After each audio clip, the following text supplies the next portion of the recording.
Corona की दूसरी लहर खत्म होने की ओर है, लेकिन सावधानी हटने पर खतरा बढ़ सकता है। कोरोना की तीसरी लहर को लेकर आशंका बनी हुई है, इसलिए आप लापरवाही कतई न बरतें। दिल्ली में तीसरी लहर की आशंका को देखते हुए 5000 हेल्थ वर्कर्स को खास ट्रेनिंग देने का ऐलान किया गया है। देखते हैं टॉप 9 कोरोना से जंग।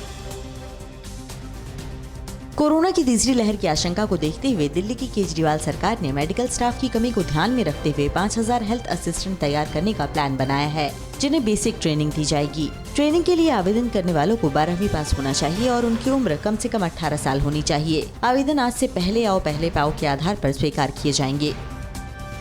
केंद्र ने दिल्ली सरकार की प्रस्तावित ऑक्सीजन डेथ ऑडिट कमेटी को खारिज कर दिया है। उप मुख्यमंत्री मनीष सिसोदिया ने कहा कि दिल्ली सरकार ने तय किया था कि अगर किसी के अस्पताल में ऑक्सीजन की वजह से मौत हुई तो दिल्ली सरकार उसे मुआवजा देगी। इस बात के लिए कोर्ट के आदेश पर कमेटी बनाई गई थी, लेकिन केंद्र सरकार ने इस कमेटी को खारिज कर दिया है। कोरोना की दूसरी लहर में कई फ्रंटलाइन वर्कर्स और डॉक्टरों ने अपनी जान गंवाई है। इंडियन मेडिकल एसोसिएशन ने बताया कि कोरोना वायरस की दूसरी लहर के दौरान देश भर में 730 डॉक्टरों की मौत हुई है। इनमें सबसे ज्यादा 115 डॉक्टरों की मौत बिहार में हुई है, जबकि दिल्ली में 109 डॉक्टरों की जान इस महामारी की वजह से चली गई। राहुल गांधी ने ट्वीट कर जान गंवाने वाले डॉक्टरों को श्रद्धांजलि देते हुए उनके परिजनों के प्रति संवेदनाएं जताई हैं। हरिद्वार में पिछले दिनों हुए कुंभ मेले में किए गए कोविड टेस्ट में फर्जीवाड़ा करने के आरोपों को लेकर उत्तराखंड सरकार ने दोषियों पर एफआईआर करने के आदेश दिए हैं। हरिद्वार में 5 स्थानों पर टेस्ट करने वाली दिल्ली और हरियाणा की लैब के खिलाफ मामला दर्ज करने के आदेश दिए गए हैं। एक रिपोर्ट में कहा गया था कि इन लैब ने कई ऐसे लोगों के टेस्ट रिपोर्ट जारी किए थे जो कुंभ गए ही नहीं थे।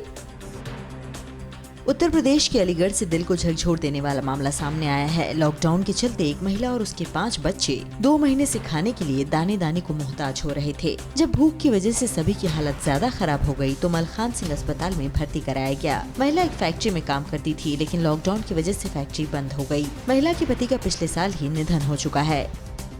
महाराष्ट्र में रोजाना आने वाले कोरोना के नए केस में लगातार उतार चढ़ाव हो रहा है। पिछले 24 घंटे में राज्य में 10,000 से ज्यादा नए केस आए। 15 जून को राज्य में 7,600 केस आए थे। महाराष्ट्र में मौत के आंकड़े को लेकर भी बड़ी चिंता बनी हुई है। 24 घंटे में 1,236 लोगों की मौत सरकारी रिकॉर्ड में दर्ज किए गए। हालांकि ये आंकड़े एक दिन के नहीं है, बल्कि पूर्व में हुई मौतों के नए सिरे से रिकॉर्ड में आने से ये आंकड़ा बढ़ा है।